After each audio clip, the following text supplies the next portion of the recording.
Salut Charline. Salut Magali, comment vas-tu? Bah écoute, ça va et toi? Très bien.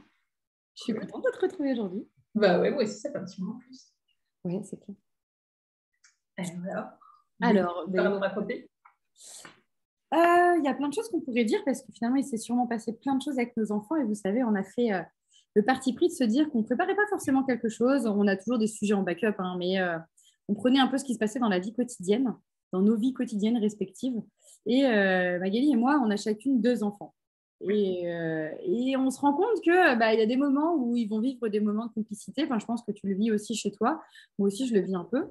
Et il y a des moments, alors je ne sais pas comment c'est pour toi, parce qu'ils ont un peu plus d'écart que les miens, mais où c'est juste tellement ils se tapent dessus, quoi. Enfin, ça ne s'arrête pas. Alors moi, ils se tapent pas dessus, mais il y a des moments, moi j'appelle ça déconnectés. Il y a des moments où ils sont déconnectés et Ouais. du coup, voilà. Moi, j'ai la chance qu'il ne se soit pas. Il n'y ait jamais de dispute dans le sens où ils ne se tapent pas. Il n'y a pas ce genre de problème-là. C'est juste qu'il y a un moment où il y en a un qui n'a plus envie de jouer avec l'autre et où du coup, l'autre se sent un peu rejeté, quoi. Tu vois, ça va être Ok. ça, nos difficultés, ça va être ça, quoi. Donc pour moi, c'est qu'ils sont plus connectés, tu vois. Il n'y a plus ce lien entre eux. Et où du coup, ça va être dur pour celui qui a envie de continuer et Tu as envie de connecter et l'autre qui a envie de déconnecter. c'est ça. Moi, ça va plus être ça mes difficultés, tu vois. Et où du coup, voilà, des fois, c'est lourd à gérer parce que l'autre, il va insister et le premier, comme il n'a plus envie, du coup, il se sent agressé. Enfin, tu vois, ça va plus être ça que de la dispute pure et dure. Ouais, Mais non, moi, mes enfants, ils ont 4 ans d'écart. ouais. Ouais, moi, les miens, ils ont 16 mois. Ouais. Donc, nos 2 petits ont le même âge. Ils sont tous les deux de 2020. Et toi, ton aîné il est un peu plus vieux. Moi, mon aîné, elle va avoir 4 ans cette année. Oui, voilà, il en a eu 6, le même. Donc, après, je ne sais pas si vraiment l'écart d'âge. Enfin, si, pendant quelques années, je pense que ça a eu une importance, mais je pense qu'à un moment, enfin, moi, je me vois avec mon frère, on avait 5 ans d'écart. Donc, ça a dû avoir de l'importance pendant un temps, tu vois. Enfin, en tout cas, on n'était pas forcément en chamaillerie parce qu'il était tout petit, puis moi un peu plus grande. Puis il y a eu un moment où, par contre, c'était, enfin, nous, clairement, on était aussi compliqués au point qu'on n'allait pas en même temps chez nos grands-parents. Ah ouais, En fait, ah on avait la ouais. chance qu'ils habitaient la même ville et ma mère, enfin mes parents, nous laissaient une semaine chez l'un pendant que l'autre est chez l'autre et on faisait l'échange, tu vois, en milieu de séjour. Ah oui, alors que moi, tu vois, avec ma soeur, on a 4 ans d'écart aussi et on a eu des tensions, mais jamais des gros trucs, quoi. Ah non, nous, Tu vois. c'était C'est très, plus dans le genre de nos enfants, d'ailleurs. Enfin, de mes enfants. Donc. très compliqué. Et puis, pendant l'échange, on se voyait, et puis nos grands-parents se connaissaient très bien, donc souvent, ils échangeaient, ils prenaient le temps. Et clairement, je pense que c'était le moment où ça pouvait partir en vrille, tu vois, à tout moment, quoi. Ah, c'est fou, ça, quand même. Ah ouais. Ah, c'était assez incroyable, cette façon de fonctionner. Et du coup, là, avec tes enfants aujourd'hui, comment tu... Du coup, avec mes enfants aujourd'hui, je traverse un peu ce genre de choses aussi, c'est-à-dire que il y a des moments, il y en a quand même, hein, où ils sont plutôt complices, où ils vont jouer ensemble. Alors ma fille, elle a ce côté très autoritaire, donc vu qu'elle est l'aînée en plus, elle a l'impression qu'elle doit driver son frère, donc elle va être très autoritaire avec lui. Mais lui, il a des moments où en fait, il est bon public et donc il se laisse faire et ça va plutôt bien se passer. Ils vont trouver des idées de jeu où effectivement c'est elle qui drive et quand même un peu en domination, tu vois, de la situation. Sauf que quand lui, il veut plus jouer ou qu'il veut pas un truc, elle a du mal à l'accepter en fait, parce qu'elle, elle est dans le jeu, elle dit bah non, tu dois faire ça, bah oui, mais non, quoi. Ouais, puis 4 ans, c'est... Ouais. Et elle peut te taper facilement. Alors là, on travaille beaucoup ça avec elle parce qu'elle va parfois le taper. Lui, par contre, ça va vraiment être, il va aller l'enquiquiner. Tu vois, genre, elle est tranquille, puis il va aller la faire chier. Désolée du terme, je le dis comme je pense que c'est vraiment ça, quoi. C'est, dans sa tête, il doit se dire, qu'est-ce que je vais bien pouvoir trouver pour aller la faire rager. Est-ce que tu as déjà pris le temps de faire une espèce de journal des moments de tension entre eux pour voir s'il y a quand même une récurrente qui revient? Par exemple, est-ce que quand ton fils va chercher des noises à ta fille, pour le dire plus poliment, est-ce que tu as déjà remarqué que c'est à des moments où, par exemple, il peut se sentir un peu délaissé? Et où, du coup, tu sais, en PNL, on dit qu'il vaut mieux, que, tu vois, il vaut mieux une attention que rien du tout, quoi. Bien sûr. Tu vois, et est-ce que, du coup, dans ces moments-là, il dit, consciemment, on est bien d'accord, hein, mais je vais aller faire chier ma sœur, ça sera toujours mieux que d'être seule dans mon coin, quoi. Enfin, tu vois. Moi, je Oui. vois avec Léana, tu vois, il y a des moments, la plus jeune, quand Hugo, il a plus envie de jouer avec elle, par exemple, c'est les moments où elle se mord. Elle se mord pas trop en temps normal, mais alors, en ce moment, elle nous a découvert ça, qu'elle peut se mordre et se faire mal, parce qu'elle se rend compte que ça réagit au quart de tour dans ce cas-là. Enfin, bien que plus maintenant, parce qu'on s'est rendu compte que justement, plus on réagissait, plus elle le faisait. Hein. Mais moi, je me suis rendu compte en observant en tout cas à quel moment elle le faisait. C'était pas quand il y avait des tensions, enfin, tu vois, c'était surtout dans des moments où elle se sentait rejetée, tu vois, que ce soit par son frère ou par nous, mais que c'était dans des moments de rejet qu'elle avait ce type d'attitude. C'était pas dans toutes les situations qu'elle se montre. Donc, tu vois, ça peut être intéressant de voir ça. Après, ouais, je vais observer ça, tenir un journal.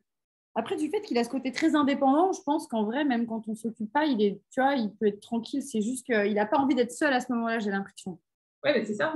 En fait, c'est quand lui, il choisit le moment où il a besoin d'être seul. Mais l'inverse est valable aussi. Hein. Tu sais, il y a des moments où je vois que lui, il est tranquille et puis elle se dit, je m'ennuie, allez hop là. Ouais, mais c'est ça. Mais peut-être que tu vois, si tu arrives à bien cadrer ces moments-là, à comprendre en tout cas au maximum ce qui vient les provoquer, tu peux aussi, du coup, notamment avec ta fille, c'est un peu petit, mais avec ta fille, déjà, peut-être, tu vois, lui proposer des solutions ou en discuter avec elle. Tu vois, amener aussi le dialogue en disant, quand tu es dans des moments où tu t'ennuies ou tu sais plus trop quoi faire, qu'est-ce que tu pourrais faire en fait dans ces moments-là? Est-ce que tu veux qu'on crée une boîte à ennuis, par exemple? Tu vois? Après, ce que je me dis aussi, c'était, tu sais, l'autre piste, et on en a un peu parlé en off tout à l'heure, c'est de se dire que et si quelque chose se jouait à un autre niveau. Ça, c'est On possible. aussi que cette piste peut être intéressante parce que, tu vois, il y a plein de moments où dans le quotidien, bien sûr que c'est intéressant d'essayer de voir si on ne peut pas améliorer les choses ou trouver des solutions. Mais il y a plein de moments aussi où, tu vois, tu n'es pas en possibilité, tu n'es pas en capacité. Il y a toujours des cas particuliers qui fait que tu n'auras pas la bonne réponse. Mais par contre, peut-être que cette situation-là, elle est engendrée par d'autres mémoires, d'autres fonctionnements, Ouais. et notamment des fois nos propres fonctionnements avec nos propres frères et sœurs quand on en a eu notamment. Moi, j'ai eu un frère et c'était très compliqué. Hein, je vous le disais juste avant, puisqu'on n'allait pas ensemble chez nos grands-parents. Et Ouais. je me demande si justement je ne laisse pas traîner quelque chose. Je sais d'ailleurs, et c'était très conscient, que durant la grossesse de mon deuxième enfant, c'était l'une de mes pires angoisses qui ne s'entendent pas. Cette relation frère-sœur, c'était vraiment quelque chose qui me travaillait beaucoup en vrai. Ouais. Mais Me en posait beaucoup l'occurrence, de questions. on crée aussi notre quotidien. Hein. Hum, On dit, hein, nos pensées créent nos émotions, qui créent nos actions, qui créent nos résultats. Mais c'est un peu ça aussi. Si tu es toujours dans cette crainte-là, en fait, tu vois, c'est Sophie Chak qui disait il n'y a pas très longtemps que elle, ce qui l'a fait changer ce qu'elle vit dans son quotidien. Donc, pour ceux qui ne connaissent pas, Sophie Chak, c'est une coach pour entrepreneuses principalement. Tu me contredis si tu n'es pas d'accord, si tu Non, es non, plus c'est une coach content que moi. c'est une mentor, une coach mentor pour entrepreneurs. Et en fait, elle expliquait que elle, ce qui l'a fait changer sa façon de voir la vie, c'est d'arrêter en tout cas de se concentrer sur ce qu'elle voulait pas, pour se consacrer sur ce qu'elle voulait. Et tu vois, plus toi, tu vas mettre de l'attention sur le fait que tu ne veux pas que tes enfants aient des relations tendues, plus finalement tu viens nourrir cet égrégore-là, tu vois, plutôt que de visualiser ce que tu veux qu'ils aient comme relation. Parce que c'est aussi ça qui va te permettre de visualiser des solutions dans ce sens-là, en fait. Non, complètement. Ben là, notamment, une des façons qu'on a là en ce moment, alors pour toutes les situations, mais c'est valable aussi pour son frère, d'essayer de remonter aussi un peu les choses, c'est j'ai découvert une petite histoire, je pourrais vous mettre la référence si vous voulez, qui s'appelle le saut. Je ne sais plus comment c'est, mais en gros, l'histoire, c'est pour enfants. Hein. Et il existe même la version pour bébé, je l'avais en anglais parce qu'elle a été éditée que en anglais pour bébé. Pour enfants, elle est aussi en français. Et en gros, l'idée, c'est que ton bonheur, on peut imaginer que c'est comme un seau. D'accord, un seau, et il est rempli. Et plus on fait des actions qui nous font plaisir pour les autres, ou qui nous font plaisir à nous, ou plus les autres nous font un câlin, ou des choses gentilles, nous disent des choses gentilles, plus on remplit notre seau. C'est un peu le principe du réservoir affectif, tu vois. Et par contre, dès lors qu'on fait des choses où on va être très en colère envers les autres, on va les embêter, et ben en fait, on pille leur seau. Ouais. Quand on pille leur seau, en même temps, on pille le nôtre. Et on vide le seau. Et donc, en ce moment, c'est une petite histoire que moi, je lui ai lue quelques fois et qu'apparemment, elle a réclamé aussi à mon mari plusieurs fois. Et donc, l'autre jour, mon mari a réussi à rebondir en disant, écoute, là, quand tu fais ça avec ton frère, ben, tu pilles son seau. Est-ce que tu as envie de piller son seau? Mais tu pilles le tien aussi, en fait, tu le vides aussi, c'est dommage. Quand tu le vides, ben, tu te sens moins heureuse dans ton cœur.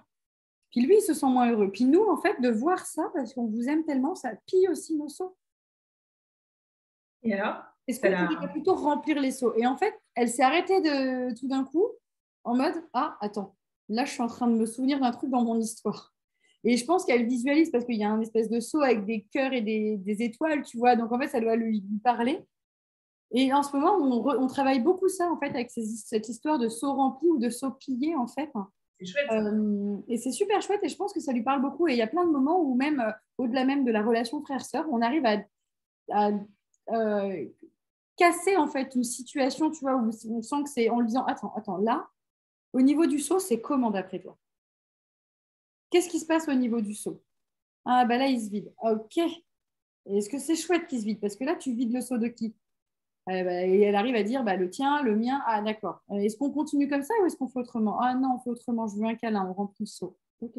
Trop bien. Et ça va nous aider à pouvoir rediscuter. Bien sûr, on laisse pas ça comme situation, mais au moins, on désactive un peu tout ce qui est en train Déjà, de tu permets de sortir, mais carrément, c'est génial. même vis-à-vis de la relation à l'autre. Je pense que ça peut être aussi un bon truc qui aide, c'est qu'est-ce que tu veux pour l'autre? Parce qu'en plus, plein de fois, elle dit que son frère, elle l'aime. Enfin, voilà, on sent quand même qu'il y a une vraie relation entre, en tout cas, elle, voilà, puis lui aussi, je pense. Le vendredi soir, bon là, c'est plus le cas, mais lui, je l'avais avec moi toute la journée, mon fils. Et donc, j'allais forcément chercher ma fille à l'école avec lui, ce qui n'est pas le cas en temps normal parce qu'il est chez sa nounou encore. Et il s'approchait comme ça de la grille et elle venait lui faire un gros câlin et il se faisait un bisou devant l'école. Et je voyais des gens qui étaient là. Oh mais non, mais ça, c'est la partie émergée de l'iceberg, les gars. Quoi. L'iceberg, une fois qu'on rentre à la maison, mais ils font laisser tomber. Quoi. Mais donc, je sens qu'il y a quand même beaucoup d'amour entre eux. Ouais. C'est juste qu'ils ne trouvent pas leur place. Je sens qu'il y a une sorte de jalousie aussi parfois entre eux, tu vois, alors que je leur ai toujours dit qu'en vrai, on avait la même intensité d'amour. Par contre, oui, on ne les aime pas pour les mêmes choses. Alors, tu sais que pour ça, moi, je conseille beaucoup à mes mamans un super exercice, en tout cas, je trouve super pour ça, c'est l'exercice des bougies. Je ne sais pas si tu connais. Oh ben non, je veux bien que tu en parles parce que je ne le connais pas celui-là. Alors, je vous l'explique parce que je trouve que c'est. Enfin, voilà, s'il y a des jalousies, en tout cas entre frères et sœurs, je trouve ça un super moyen de leur montrer effectivement qu'on a le même amour pour tout le monde. Donc, le principe, c'est qu'on prend, donc là, vous êtes quatre bougies. Donc, la première, c'est toi, et tu allumes la bougie. Et tu dis à ton enfant, voilà, la flamme, tu vois, c'est tout l'amour que j'ai en moi. Et puis, tu vois, j'ai rencontré papa, donc tu prends une deuxième bougie, et tu dis, tu vois, quand j'ai rencontré papa, je lui ai donné tout mon amour. Et tu allumes sa bougie avec ta bougie, et tu lui dis, et tu vois, et en fait, j'ai rencontré papa, je lui ai donné tout mon amour, mais tu vois, j'ai toujours tout mon amour, et papa, il a aussi tout mon amour. Et après, je t'ai eu toi, si tu le fais avec ta fille, et tu vois, je t'ai donné tout mon amour quand je t'ai. Et donc, tu allumes sa bougie avec ta bougie, et tu lui dis, et tu vois, j'ai toujours tout mon amour, papa, il a toujours tout mon amour, et tu as tout mon amour.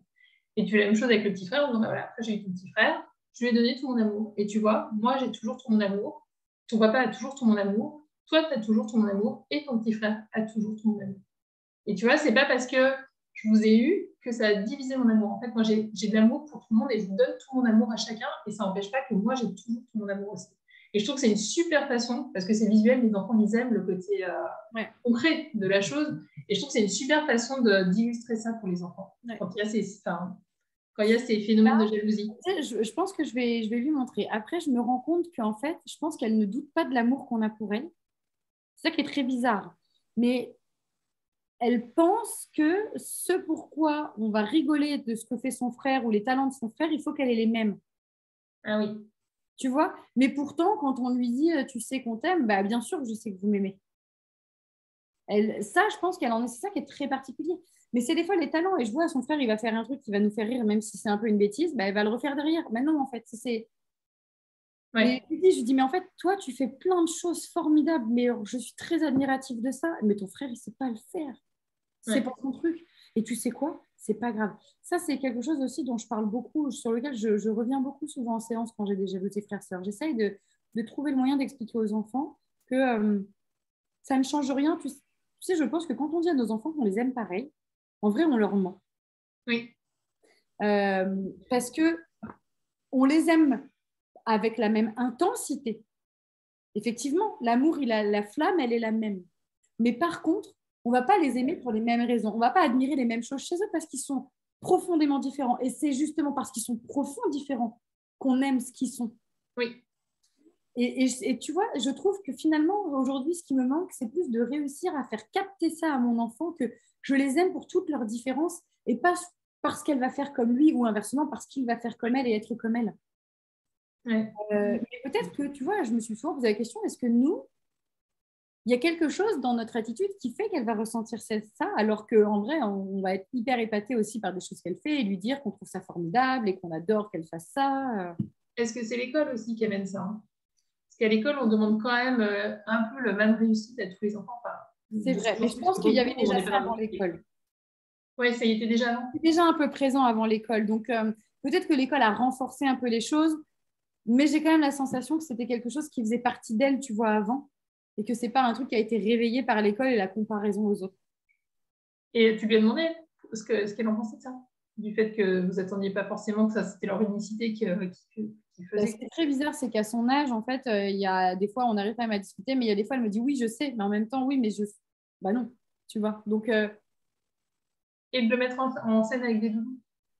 ah, peut-être que je pourrais essayer ça, ouais. Et les enfants, c'est pareil, ils aiment bien. Ouais. Tu sais, non, ce que je vais faire mieux que ça. Attends. Je vais utiliser les dessins animés, et notamment les bisounours. Tu sais, j'ai un peu une passion pour les bisounours. C'est clair. C'est Mais les pour ça que bisounours, ils n'ont pas tous le même talent, mais ils sont tous fabuleux. oui. Et donc, Mais c'est oui. ça, peut-être. Et tu vois, en ce moment, elle est fan de mon petit poney. Ah, c'est bon, on a changé. La patte patrouille a appris à. Putain, mais il était temps parce que je m'en suis trapé trop longtemps de la patte patrouille. Mais tu aurais pu le faire avec la patte patrouille. Hein. J'aurais pu le faire avec la patte patrouille parce qu'ils n'ont pas tous le même talent, mais en fait, ils sont tous formidables. Ryder, ils les aiment tous de la même façon. Oui, et puis ils sont tous indispensables dans chaque situation. Enfin, je veux dire, en fonction de ce qu'ils vivent, ils ne peuvent pas tous agir. Donc, exactement. Et bah ouais, mais tu vois, bah, je vais reprendre ça, tu vois, parce que c'est peut-être plus clair comme ça. Elle comprendra peut-être mieux. ouais. Bah oui, ça peut être une bonne façon de faire, oui. Carrément. Parce que ça, c'est leur univers. De passer par les dessins animés ou de passer par des jeux de rôle, enfin, des petits jeux avec les doudous, c'est des trucs qui les aident vachement à matérialiser, parce qu'à leur âge, ils ont besoin que les choses se concrétisent, en fait. Bien sûr, bien sûr. C'est hyper abstrait pour eux, comme ça. Ouais, c'est une bonne... en plus, c'est très drôle parce que on en parle et il n'y a pas très longtemps, j'ai vu un enfant justement qui vient pour des soucis de jalousie avec ses sœurs. Sa sœur en particulier, il a un petit frère sinon, et qui avait eu une grosse histoire quand les parents m'ont. Et on a parlé de la patte patrouille parce qu'il y avait des patte patrouille. Les messages, je dis, mais regarde, ils sont tous différents. Puis pour autant, on a tous besoin, on a tout le temps besoin d'eux en fait. Mais pour autant, ils ne font pas les mêmes choses, ils n'ont pas les mêmes compétences, les mêmes astuces. Tu nous diras ce qui fait. Bah, surtout que là, bah, je crois que c'est jeudi, vendredi, je les ai. Bon, lui, jeudi, va chez sa nounou, mais vendredi, je les ai trouvés. Je vais revenir sur un truc que j'ai perdu. Ah zut! Oui, j'ai vu ce que je voulais dire. Bon, bah, c'est le petit instinct. Ah si, oui, si, je voulais juste te dire, parce que je sais que toi, tu es aussi quand même un minimum sur le human design. Tu as déjà regardé, notamment leur centre G, comment ils sont chacun l'un et l'autre? Ah, je les ai là, il faudrait que je regarde effectivement. Je pense qu'il doit y avoir un truc de ce côté-là. Parce que le human design, c'est aussi intéressant. Le centre G, c'est qui on est, enfin, c'est le soi. Et en l'occurrence, sur un centre G non défini, on peut avoir le besoin justement de prendre l'identité de l'autre pour avoir l'impression d'exister. Ça peut être intéressant de le voir sur ta fille. Et alors, c'est très drôle parce que, non, mais mon fils, en inconscient, il est réflecteur. Alors, pour ceux qui ne connaissent pas, le réflecteur, c'est vraiment l'image de l'autre. Il est capable vraiment de prendre l'identité de l'autre qui est en face de lui. Quoi. Les réflecteurs, ils sont peu, hein, c'est la licorne du human design. Hein. C'est celui vraiment, il y a moins de 1% sur Terre qui sont réflecteurs. Et les réflecteurs, ils ont vraiment cette capacité à refléter la personne qui est en face d'eux. Donc effectivement, après, il est quand même censé incarner son design. Oui, et puis son design, lui, il est générateur de base. Après, tu sais, tu as la partie consciente, la partie inconsciente, les autres voix de toi, enfin, c'est ça, je crois. Et il y a une de ces parties qui est en mode réflecteur. Total. Oui. Écoute. À voir comment ça se... Oui, à faire attention, justement, que ça s'incarne pas. Ouais, bah, on verra avec l'école. Hein. Après, les enfants ont eu leur design réel jusqu'à 7 ans. Après, on a les conditionnements qui arrivent. C'est intéressant, ça. Ce qui fait qu'à l'âge adulte, il faut en ressortir. mais en tout cas, ouais, regarde le centre G pour tes filles. Ça peut être intéressant de voir si déjà il est défini ou non. Parce qu'en fonction, déjà, ça peut t'amener aussi à avoir cette compréhension-là et à l'aider aussi dans ce chemin. Parce qu'effectivement, s'il est non défini, elle va toujours avoir ce besoin de prendre la personnalité des autres parce qu'elle, elle ne saura pas qui elle est. Par exemple, tu vois, les acteurs enfin pas tous, hein, c'est pas une généralité, hein, mais il y a beaucoup d'acteurs qui ont un centre G non défini parce qu'ils ont cette facilité justement à prendre le rôle à prendre la personnalité de quelqu'un d'autre. Il y a cette facilité-là quand tu as un centre G. Ouais, c'est assez intéressant du coup de savoir ça. Ouais. De comprendre aussi pourquoi tu sais jamais trop qui tu es, tu sais pas trop qui tu es réellement. Enfin voilà, ça peut être compliqué pour un centre G non défini. Donc ça peut être intéressant de le voir chez ta fille parce que peut-être que déjà elle ressent ça aujourd'hui. Oui, pleinement, pleinement. Non. Très intéressant. Je vais regarder ça. Mm.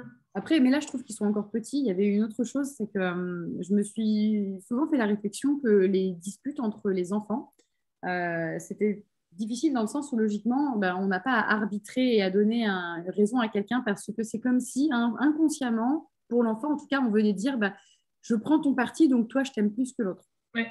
Sauf qu'il y a des fois, à cet âge-là, bon, bah, clairement, il y a des choses où tu vois que c'est l'un qui va embêter l'autre. C'est difficile de ne pas prendre de parti et de ne pas dire, OK, non, là, tu te calmes, en fait, tu ne fais pas ça et tu t'éloignes et tu prends du recul. Je ne les punis pas. Moi, Ouais. on choisit de ne pas punir nos enfants, donc ils ne savent pas ce que c'est aller au coin. Ma fille connaît le terme parce que je pense qu'à l'école, elle a entendu. L'école n'est pas soumise à l'interdiction de violences éducatives ordinaires. Hein. Malheureusement. Pas qui est passé juste pour les parents. Ouais. Voilà. On est ravis de cette situation. Mais oui, je pense qu'elle l'a beaucoup entendu, même si ça n'a peut-être pas été vécu. Je pense que la menace a été posée plein de fois. À l'école, tu veux dire? Alors, pas pour elle-même, hein, mais qu'elle l'a entendu, ouais, à l'école, ouais, je pense. Parce que chez nous, on n'a jamais prononcé tu vas aller au coin. Après, elle l'a peut-être entendu, ben, justement, dans d'autres circonstances, avec de la famille où ça se pratique, tu vois, mais sur des cousins, des cousines, ou tu vois, des choses comme ça. Mais nous, chez nous. Ouais. Après, moi, je sais que quand tu vois, il y en a un qui a fait quelque chose à l'autre et clairement, c'est entre guillemets le coupable. Moi, je sais que souvent, je l'aborde en disant, OK, là, tu as mordu, par exemple, Yana qui aurait fait mal à son frère, tu vois, OK, là, tu as fait mal en fait à Hugo. Qu'est-ce qui se passe? Qu'est-ce qui a fait que tu en étais là? Tu vois, là, ça fait de la peine à Hugo, tu lui as fait mal, c'est pas très cool pour lui. Faire prendre conscience de ce que ressent l'autre aussi. Oui, c'est ça. Tu vois, je vais pas arriver en disant, oh, mais il faut pas faire ça, c'est méchant. Enfin, tu vois, j'essaye toujours d'arriver. Bon, alors, ça dépend à quel niveau. Bon, il ne fait pas non plus mal, tu vois. Ça reste toujours assez doux. Et puis, moi, Hugo, c'est vrai qu'en hypersensible, il hyper réagit aussi très vite. Donc, c'est vrai que ça prend vite des proportions. Alors, des fois, il n'y a quand même pas eu grand-chose à la base. Néanmoins, bah, ni nier les réactions de l'un, ni l'action de l'autre, tu vois. Mais souvent, voilà, ça va être plus être en constatation. OK, là, je vois que tu as tiré les cheveux de ton frère ou tu as mordu ton frère. Qu'est-ce qui se passe, quoi? Tu te rends compte que ça fait mal, c'est pas très cool pour lui. Regarde, maintenant, il est triste. Tu vois, et souvent, d'ailleurs, à ce moment-là, Hugo est dans mes bras. Quoi. Je dis, mais tu vois, là, il est triste. Qu'est-ce qui se passe? Et bon, à cet âge-là, à 2 ans, moi, elle a 2 ans et demi. Hein, 2 ans et demi. Elle va pas forcément me dire quelque chose de très concret, tu vois. Enfin, du coup, elle va même souvent, ça va plutôt être, elle va faire la joie des neurones miroirs, tu vois, elle va me dire, ah, moi aussi, on va tirer les cheveux, alors que c'est pas vrai, tu vois. Et bon, bah, dans ce cas-là, on va passer en mode câlin, mais ça va l'amener quand même souvent à prendre conscience et à dire pardon, tu vois, à s'excuser auprès de son frère, ou à lui faire un câlin, ou un bisou, enfin, tu vois, ça va plus être dans le sens, bah, tu vois, il est triste, faut qu'on lui amène de l'amour, quoi, faut qu'on le réconforte, et du coup, voilà, là, elle va être capable de se rendre compte qu'il y a eu quelque chose de pas bien. Mais j'essaye toujours d'éviter d'arriver en mode accusateur. Parce qu'en même temps, je n'ai pas forcément vu ce qui était à la racine du truc. Peut-être que Oui, tu moi, vois, quand j'ai pas vu, avant. ouais, quand j'ai pas vu, effectivement, je prends ce côté-là. Mais il y a des fois, j'ai bien vu toute la situation et tu te dis, mais qu'est-ce qui s'est passé? Mais moi, je trouve que le plus simple, tu vois, c'est arrivé un peu style en. Je sais plus dans quelle formation j'avais appris ça, mais je trouvais ça très juste, un peu en style commentateur radio, quoi. Ok, je vois que là, tu viens de donner un coup à ton frère, qu'est-ce qui s'est passé? Oui. Tu vois, genre, même si j'ai vu. C'est poser les faits. Oui, c'est ça, en fait. Genre, dans les faits, il vient de se passer ça. Qu'est-ce qui se passe? Même si toi, tu vois, tu as vu le truc en me disant, non, mais attends, c'était complètement gratuit, quoi, il n'a rien fait, qu'est-ce qui se passe? Mais en fait, dans sa tête à elle, c'est jamais gratuit, en fait, il y a sûrement eu quelque chose. Que ce soit gratuit, oui. Voilà. Et inversement. Oui, c'est ça. Et il y a souvent eu un truc à un niveau peut-être hyper subtil pour nous, et qui se justifie peut-être pas, mais n'empêche que plus on va arriver à commenter de façon juste, ok, là, je vois que tu as tapé, en fait. Et pas arriver en disant, mais t'es trop méchante, c'est quoi, ça te tapé ton frère? Ou là, du coup, bah, forcément, la gamine, elle va se retrouver à être en mode défensif, en plus, en disant, mais non, tu vois, tout de suite, ça, on vient les provoquer. Alors, si tu arrives en disant, bah, ok, là, qu'est-ce qui se passe? Je viens de voir que tu as ton frère, c'est quoi le problème, en fait? Explique-moi ce qui a amené ce comportement, tu vois. Et alors, juste une petite astuce de toujours éviter de leur dire pourquoi tu as eu ce comportement, parce qu'un enfant ne sait pas répondre à pourquoi. Mais qu'est-ce qui fait que? Qu'est-ce qui t'a. Ça, c'est possible, mais le pourquoi. Passé en amont, il y a une situation qui t'a dérangé. C'est ça. C'est ça. Des fois, ça peut être. Et ça, justement, tu sais, souvent, la situation qui fait que ça part, moi, je me suis rendu compte de ça, par contre, c'est plutôt récurrent. C'est quand ils sont en train de jouer ensemble et que tout d'un coup, il y en a un qui veut plus ou qui veut pas, et que l'autre oblige. Et tu vois, ça, c'est un truc en plus qu'on essaye vraiment. Enfin, moi, en tout cas, ça me tient beaucoup à cœur que ce soit pour l'un ou pour l'autre, hein, il n'y a pas de, là, il n'y a même pas d'histoire de sexe, c'est cette idée du consentement et d'entendre en fait quand on dit non, bah, que c'est non. Ouais. Et ça, je sais que c'est hyper important pour moi parce que le consentement, je pense qu'aujourd'hui, c'est un de nos sujets de société. On en parle beaucoup avec toutes les histoires de viol, de tout ça. Et c'est la base, le consentement. Et on se rend compte qu'en fait, dès tout petit, eh bien, cette histoire de consentement, elle existe déjà. Et Oui. notamment, quand déjà, même dans la famille, tu sais, moi, il y a plein de gens qui me disent je ne comprends pas, il ne sait pas dire non. Ouais, mais est-ce que quand il a dit non tout petit, vous avez entendu le non même vous en tant que parent? Combien de fois, et malgré le fait que je sache ça, je pense qu'il y a des fois où j'ai loupé un peu le coche, tu vois, mais combien de fois, tu sais, tu fais des bisous ou des shadows, il te dit non, non, arrête. Et vu qu'on est un peu en mode jeu, on continue. Mais en fait, Moi, c'est un truc à sur lequel partir je de suis là, donc on essaye quand même d'y être très, très attentif, mais voilà, il y a des moments où moi je joue à c'est l'attaque des bisous, tu vois, et bon. Mais n'empêche que là, on devrait tous se poser et dire ok, j'arrête. Et si l'enfant me dit ah non, non, on continue, ok, bon, Oui. continue. Mais d'être toujours dans ce consentement-là, euh, parce que c'est ça la base. C'est-à-dire que si l'enfant, dès tout petit, il comprend que quand il dit non, eh bien, on entend et on écoute et on respecte son non. Puis quand il dit oui, on entend, on respecte son oui. Mais ça change tout pour plus tard parce qu'il se construit avec ça. Si Oui. il a dit non et que les personnes en qui il a le plus confiance, papa, maman, éventuellement les grands-parents, la nounou, n'écoutent pas le non, ben en fait, à quel moment, quand plus tard une personne va lui dire non, il va entendre le non? C'est ça. Nous, c'est vrai que ça fait aussi partie de nos gros principes. Moi, c'est un truc. Et effectivement, comme tu le dis, l'un comme l'autre. Souvent, quand j'entends qu'il y en a un des deux qui respecte pas, j'arrive tout de suite en me disant alors, t'as entendu là, il a dit non, en fait, et on respecte le non. En fait. S'il veut pas, c'est non. Quoi. Et Ouais, ça, je trouve que c'est primordial à inculquer à nos enfants, effectivement. Que ce soit une petite fille, un petit garçon, je trouve que l'un comme l'autre, c'est un truc pareil en fait. important. Peu importe parce que c'est plus une histoire de sexe, c'est une histoire même d'être humain et de respecter l'humain en fait qui dit ben là non, je ne suis pas d'accord, je ne veux pas ça et autour les autres humains doivent être dans cette notion de respect. Et à partir du moment où justement un enfant sait dire non, ça peut découler plein de choses différentes même à l'école et où les autres vont entendre le non parce que je pense que ça peut aussi résoudre beaucoup des histoires de harcèlement. Carrément, ouais. Carrément. Mais bon, il y a du chemin, ça c'est des prémices, mais voilà, le nom. Et alors, pour aller dans une extension de ce nom, parce qu'on était là-dedans, c'est un truc qui m'a fait rire, qui était un peu vulgaire, mais je vous le donne parce que c'est... Le résultat, ça remet un peu les gens en place. Vous savez, il y a toujours une génération qui existe, c'est un peu celle de nos grands-parents. Nos parents déjà un petit peu moins, mais nos grands-parents qui sont « Tu fais un bisou à mamie ?» J'allais rebondir là-dessus, tu vois. Bah, tu vois. Et tu sais, il y a même des fois des vieilles personnes. Moi, c'est arrivé une fois où mon oncle, il est un peu russe sur la fois. Il dit à ma fille, bah, tu me fais un bisou, je te donne un bonbon. Et mon mari lui dit, et donc quoi, c'est une pute? Il était choqué, il lui dit, ben si, une pute, on comprend le truc, tu vois, contre autre chose, elle donne un service. Donc là, elle va pas te faire un bisou contre un bonbon, en fait, tu sais, on va pas l'acheter. C'est clair. Et mon oncle était choqué, mais n'empêche que c'était violent. Et en même temps, je pense que là, ça a vraiment remis les choses en perspective de ah oui, en fait, ah oui, d'accord, ok, oui, effectivement, c'est un peu pareil. Oui, puis en fait, c'est apprendre aux enfants de faire quelque chose pour quelque chose, quoi. Au-delà de, effectivement, l'image que ça peut amener de la pute, c'est aussi apprendre à nos enfants à faire les choses contre une contrepartie, quoi. Et je trouve ça quand même assez... c'est aussi, je trouve, un des mots de notre société aujourd'hui, c'est d'apprendre aux enfants à faire quelque chose contre une contrepartie. C'est-à-dire, il y a des mamans, des fois, qui disent, moi, il me débarrasse la table si je lui donne des sous. Non, en fait. Ça, c'est le rôle de la famille. C'est sa place dans la famille. C'est pas tout ne doit pas se faire contre contrepartie. Ça veut pas dire que des fois, il n'y a pas des choses, mais dans des contextes bien particuliers. Et je trouve qu'on est dans une époque où les enfants ont beaucoup appris à faire des choses contre quelque chose. Et plus à faire les choses, et au-delà de choses matérielles, ça va être aussi de faire les choses pour faire plaisir, ou pour quelque chose qui est extérieur à eux-mêmes. C'est-à-dire qu'ils font plus les choses pour venir se nourrir eux-mêmes, mais pour venir nourrir le bien-être de maman, le bien-être de papa. Moi, je pense que ça a été déjà là, tout ça, c'est là depuis longtemps. Hein. Tu sais, oui, c'est là depuis longtemps. Quand on était petit, fais plaisir à mamie, fais plaisir à papy, oui. Fais plaisir à maman. Enfin... Oui, je pense que ça a commencé sur notre génération. En fait, je suis pas née pour te faire plaisir. Mais c'est ça, tu vois, quand on disait une cuillère pour maman, une cuillère pour papa, c'est oui. Ah, mais moi, tu sais que je me suis toujours dit non, tu dois pas manger pour nous. Parce que ça, je pense qu'après, au niveau des troubles alimentaires, mais c'est horrible. Donc, un jour, mon mari a commencé une cure pour... Je dis ah non, surtout pas. Elle mange pas pour toi, elle mange pour elle. Donc, C'est ça. On peut faire l'avion, la moto qui rentre dans le garage éventuellement. S'il faut qu'on trouve un jeu, on trouve. Mais alors, c'est pas pour ceci, pour machin, pour tata, pour tonton, pour Jazz. Non, non, Jazz, il peut bouffer tout seul. Le chien, ça va, quoi. Mais c'est...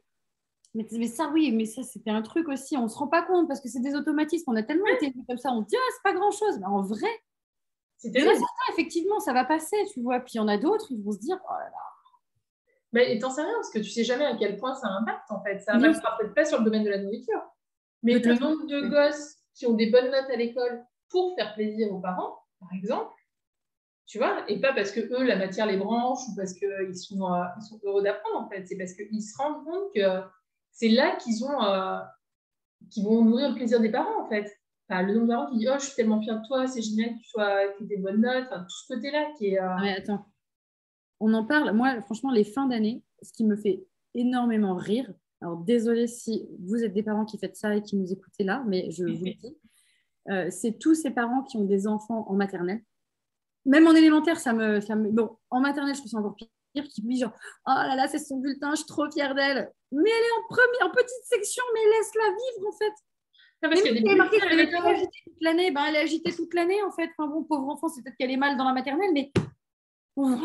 Et en fait, ce côté parent fier vis-à-vis de l'école, mais moi, ça me file la gerbe, en fait. Je suis désolée de vous le dire, je suis très cash et très crue. Mes enfants sont, enfin ma fille notamment, parce que mon fils est encore petit, elle est à l'école publique, mais clairement, j'ai pas une haute estime de l'école publique parce que je pense qu'elle n'est pas bienveillante sous plein d'aspects et que voilà, ce genre de choses, je ne veux pas le faire peser sur ma fille. Elle a fait ce qu'elle avait à faire cette année. Il y a des choses qu'elle a réussi, il y a des choses qu'elle n'a pas réussi. En fait, on s'en fiche. Elle reste extraordinaire et j'ai même pas ouvert. Franchement, vous pourrez peut-être me dire que c'est pas bien, j'ai pas regardé avec elle ce qu'elle avait fait de l'année. Pour l'instant, là, son classeur avec toutes ses affaires, il est là.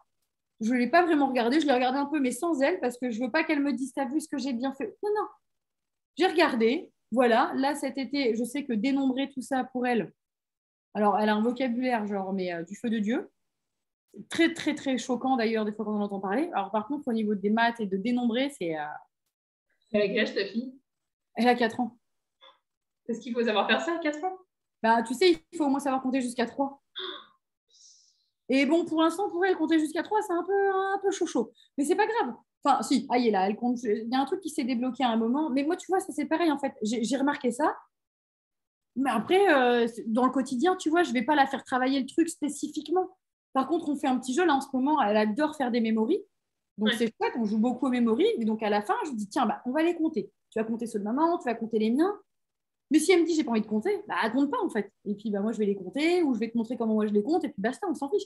Mais souvent, elle veut le faire aussi. Tu vois, ça fait partie de la fin du jeu. On compte.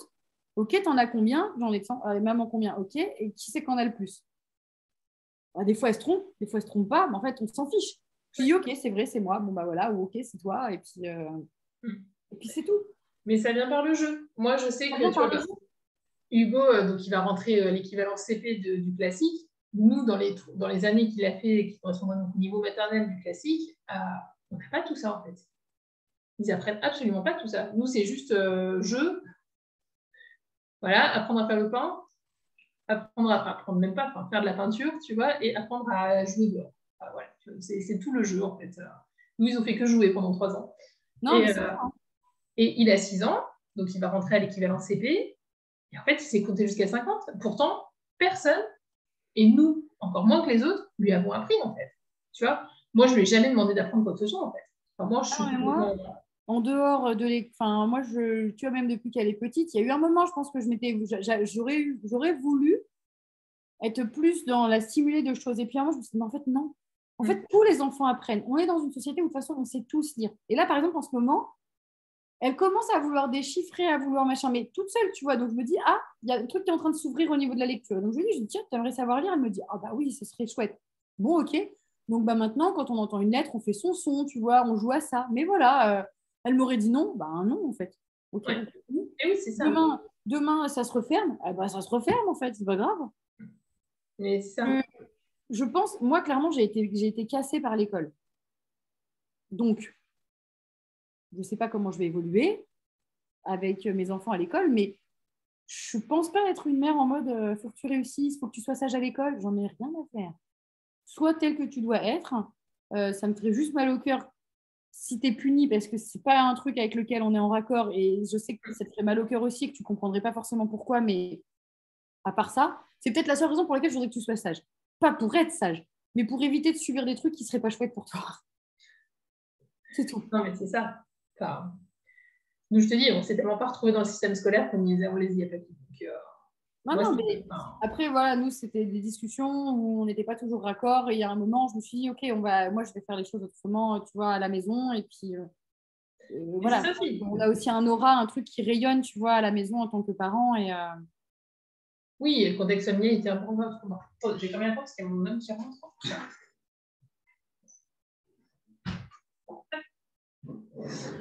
Mais oui. il y a plein de choses intéressantes, mais ça, cette histoire du consentement, c'est très, très important. Oui, non, mais carrément. Ça, je pense que c'est quelque chose qui est hyper important de transmettre à nos enfants, d'avoir cette conscience de respecter le nom des autres, en fait. Oui, qu'eux respectent le nom des autres et qu'ils fassent respecter leur nom, en fait, et qu'ils arrivent à dire non. En fait, je t'ai dit non, donc je ne suis pas d'accord. C'est ça. C'est ça. Bah, qui est une vraie importance de ce nom, en fait. Et ça, nous, en tant qu'adultes, on est garants et en tant que parents, justement, d'écouter aussi leur nom à certains moments, de dire, OK, alors, c'est relatif. Hein, si votre enfant vous dit non parce qu'il ne veut pas se laver et que ça fait 3 jours, bon, il y a peut-être une négociation qui doit s'imposer. Mais il y a peut-être aussi une façon une réflexion à faire sur comment amener ça différemment. Présenter, oui, bien sûr. Je pense que des fois, c'est aussi d'être créatif. Hein. Je pense qu'en tant que parent, c'est important aussi de venir renouer avec la créativité. Parce que souvent, on reste figé dans notre façon de faire. Et des fois, il suffit juste de regarder du point de vue un petit peu plus à droite et tout se débloque, en fait. D'amener du jeu, en fait, de se laver ou d'amener un autre. Oui. Et puis, des fois, après, ça dépend de quand est-ce que c'est. Mais moi, il y a eu des périodes où, franchement, c'était très compliqué pour la douche pour ma fille. En même temps, on était en plein hiver. Elle ne transpire pas. Tu vois, on n'est pas avec des chaleurs de 40 degrés. Elle ne transpire pas. Tu laves au moins les parties intimes, donc petite toilette de chat, puis roule en fait. Tu vois, et puis tout d'un coup, finalement, elle veut reprendre un bain. Eh ben, vas-y, prends un bain. Mais nous, on a eu des périodes où effectivement la douche, c'était juste la croix et la bannière. Bon, bah, ok, déjà, 2 jours sur 3 en hiver, tu te laves à l'évier, tu laves les parties intimes, les pieds, les bases, quoi. Et puis, tous les 3 jours, tu prends une douche. Et en fait, bah, même pas oublier qu'à l'époque de nos grands-mères, ça se passait que comme ça. Hein. Mais oui, c'est clair. Mais en fait, dès que tu leur redonnes de la latitude, souvent, petit à petit, alors des fois, il faut du temps. Hein. Nous, c'est pas rentré dans l'ordre du jour au lendemain. Mais petit à petit, il y a eu un moment où il m'a dit, oh, ben non, je peux pas prendre une douche, en fait. Et puis là, des fois, ça arrive, ça revient. Il me dit, ah non, je peux pas faire une toilette de chat, j'ai pas envie d'aller à la douche. Oui, bah ok, tu fais une toilette de chat. Bon, en ce moment, un peu moins, parce qu'il fait 40, mais. Oui, là, nous, on est dans la négociation. Écoute-moi, ma fille, elle prend un malin plaisir à dormir en pyjama manche longue et pantalon. Je précise aussi qu'ils dorment sous les combles au 4e étage de la maison.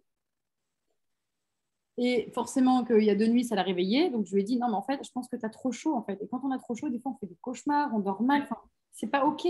Donc là, non, c'est short, débardeur. Idéalement même, ce serait culotte, point, c'est tout. Maintenant, si vraiment tu tiens à avoir un peu de tissu sur toi, short et débardeur.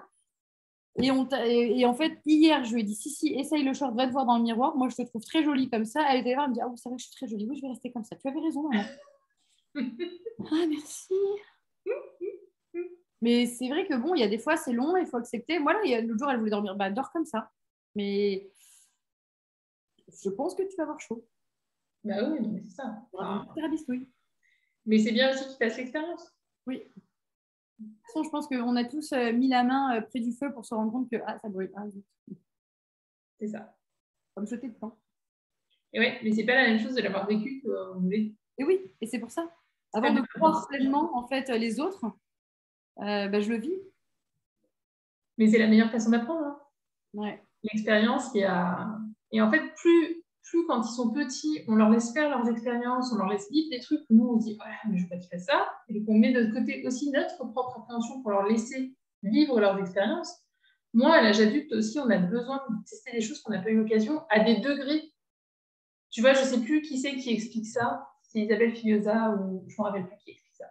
Peut-être que ça, toi, tu sauras. Mais qui expliquait que justement, les enfants à qui on prive, de tout mouvement, qui n'ont pas le droit de grimper aux arbres, qui n'ont pas le droit d'escalader, qui n'ont pas le droit de faire les fous, bah souvent, ça fait des adultes qui ont besoin de sensations fortes pour venir tester leurs limites. En fait. parce qu'ils ne les ont pas testés enfants, en fait. Et un enfant, bien sûr qu'il y a toujours un risque. Mon fils s'est cassé le bras en escaladant le petit rebord qu'il a dans sa chambre sur laquelle il a mis une table, sur laquelle il était monté, et la table a cassé, et il s'est cassé la gueule par terre, il s'est cassé le bras. Bon, bah oui, c'est sûr que c'était pas drôle le temps que le bras était cassé. N'empêche que c'était pas la fin du monde et que je suis tranquille, j'ai pas besoin de m'expliquer qu'il faut pas refaire ça, quoi. Je pense Ouais, je que pense que lui-même, voilà, l'idée reviendra pas, tu vois. Et c'est pas pour dire qu'il faut que les enfants passent par là. Je veux dire, c'était pas la fin du monde. c'est ça. En fait, là, il faut vraiment des fois avoir du bon sens et évaluer un petit peu la situation. Après, vous êtes ça, moi, tu vois, mon fils, il est un peu plus casse-cou. Et en ce moment, enfin, la dernière fois, en tout cas, son délire, c'était de se dire comment ça se passe si je descends des escaliers en mettant mon t-shirt sur ma tête? Ben, ça se passe pas, en fait. Là, en Oui, fait, je peux pas te laisser parce que oui, là, je sais que tu vas te péter le bras, même les jambes avec, tu vois. Enfin, donc, oui. donc là, il a fallu expliquer. 2 jours après, il voulait descendre le toboggan du parc avec sa trottinette. Alors, on lui a dit, bon, là c'est pareil, pas vraiment. En fait, c'est pas possible. Donc, mais vous voyez, il y a du bon sens. Par contre, il y a plein de choses. Moi, je sais que tout petit, alors pour ma fille, bon, il y en a quand même eu, mais je me suis un peu battue et moi, je ne les mettais pas toujours, mais j'étais vigilante. Quand vraiment, je ne pouvais pas être vigilante, je les remettais, mais je ne voulais pas de barrière dans les escaliers. Ah non, on a joué. Parce que je voulais justement, alors pas qu'elle tombe, voilà, mais qu'elle fasse l'expérience. Et en fait, très vite, elle a compris qu'il y avait un truc. Alors, on lui disait, on l'accompagnait, je lui disais, tiens, regarde, non, là, tu vois, il faut faire attention, peut-être qu'il faut que tu te tournes. Notamment, elle ne savait pas encore marcher à ce moment-là. Donc, descends en arrière. Et puis, en fait, elle apprivoisait les marches comme ça et elle était plutôt prudente. Donc, des fois, même quand la marche était loin, je sentais qu'elle mettait le pied. Puis, tiens, moi, elle sentait plus. Je disais, bon, bah, je remonte mon pied, je ne sais pas trop où c'est. Sinon, je Non, mais c'est vais ça. pour lui montrer et faire sentir. Et mon fils, j'ai voulu pareil. Et aujourd'hui, on a une maison remplie d'escaliers avec notamment un endroit où tous les gens qui viennent chez nous, ils me disent comment ça se passe la sécurité ici? Ça se passe. En fait, personne ne sait jamais. Et mon fils, tout petit, il a toujours géré. En fait, les gens me disent mais il descend tout seul les escaliers dans le noir. Ouais. C'est parce que justement, on a confiance au fait qu'il est capable de le faire. Ouais, non, mais carrément, ouais. Non, non, complètement. Mais c'est ça aussi, c'est comme tu dis, c'est de remettre du bon sens et c'est de faire les choses en conscience. C'est de regarder ce qui se passe. Effectivement, descendre le toboggan, trottinette, c'est sûr que Non, ça paraît un peu pas de bon extrême. sens du tout là. Même moi, je le fais pas. À côté, en plus, il y a un skatepark. Si vraiment il veut faire ça, il y a le skatepark d'à côté. Ça ressemble au toboggan, mais c'est pas le toboggan. C'est ça. Mais c'est aussi voilà, laisser cette liberté à l'enfant qui a envie de voir ce qui se passe si il tente d'escalader l'arbre, en fait. Enfin, pour reprendre un truc un peu classique, mais voilà. Et tu as des enfants qui sont casse-cou, qui ont ce besoin d'essayer, et puis tu en as qui sont hyper sur la réserve et qui ne testent rien du tout. Enfin, ils n'ont pas forcément besoin d'aller tester leurs limites, Ah bah, mais qui savent qu'ils ont cette possibilité de le faire. Et ça fait une énorme différence, en fait. bien sûr. Mais c'est là où on voit la différence. Ma fille, elle n'a jamais fait des choses comme ça. Elle est plutôt prudente, voire peureuse. Mon fils, tu te retournes, bim, il t'en a fait une nouvelle. C'est là, non, s'il te plaît, arrête-toi. Où tu vas chercher cette créativité, en fait? Et ça, c'est pas de la créativité. Ok, il faut se détendre. Ouais, carrément. Mais Carrément. en même temps, je trouve ça fou, en fait, tout ce à quoi il peut penser. Et là, l'idée de la trottinette, moi, je ne l'avais même pas vue, mais ça veut dire que tout seul, il a grimpé sa trottinette, tu vois, par l'escalier. Donc, il y a de la force, tu vois. Et puis, il l'a mis il y avait un tunnel, machin. Je me dis, non, mais il a de la détermination aussi. Je trouve ça Ouais, génial. c'est clair. Et c'est peut-être important aussi, tu vois, de par contre souligner ce côté-là. Ok, là, je vois que c'est super ce que tu as fait, par contre, on va arrêter là. Mais je ne l'ai pas disputé. En plus, franchement, ça me faisait quand même marrer. Tu vois, je me suis dit, non, mais il est fou, il est complètement fou. C'est trop drôle de voir à quel point il est fou. Et je me dis, non, mais là, du coup, c'est trop dangereux. Écoute, là, ta trottinette, elle va aller trop vite. C'est pas possible. Puis tu risques de faire mal à d'autres enfants parce que justement, tu vois, il y a des enfants partout ici. On ne peut pas faire des choses comme ça. Bon, après, peut-être qu'il fera du skatepark très vite. On va voir. Je vais essayer Ouais, de ouais, mettre. Bon, on va peut-être s'arrêter là. ouais. Oui, on va en garder pour les prochaines fois. C'est ça. Ouais, non, il faut qu'on ait des trucs encore un peu sur le côté à dire. Hein. Carrément. Bon, comme d'hab, hein. Vous pouvez commenter en dessous, nous dire ce que vous avez retenu d'aujourd'hui. Vous Ce que pouvez vous avez aimer retenu si vous voulez. Dans tous les cas, ça nous aide. et partager. Et partager. Tout partager. Partager joyeusement. Et puis dites-nous s'il y a des sujets qui vous tentent. On reste à votre dispo. Yes. J'adore parler de la parentalité des enfants. Donc, Carrément. à très bientôt, Magali. Ouais, ça marche. Ciao. Ciao. Portez-vous bien. À bientôt.